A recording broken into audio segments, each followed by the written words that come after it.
Comme tous les matins, ce fermier israélien part travailler sur son exploitation en Jordanie. Voilà 24 ans qu'un traité de paix autorise l'exploitation de petites parcelles transfrontalières sous souveraineté jordanienne par des exploitants israéliens.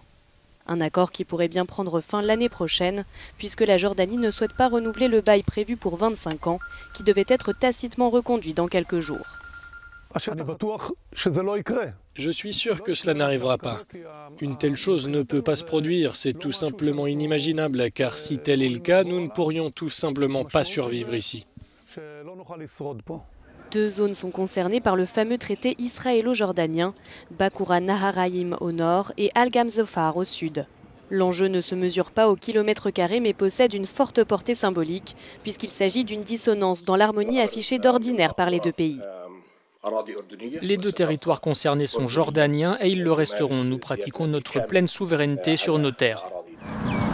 Le roi de Jordanie s'oppose ainsi de manière inhabituelle à Israël, alors que plusieurs motifs de tension agitent les deux pays.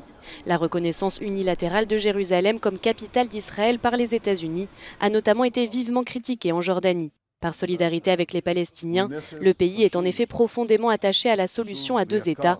Benyamin Netanyahou, le Premier ministre israélien, a indiqué que le traité de paix dans sa totalité constituait, je cite, un bien cher pour les deux pays.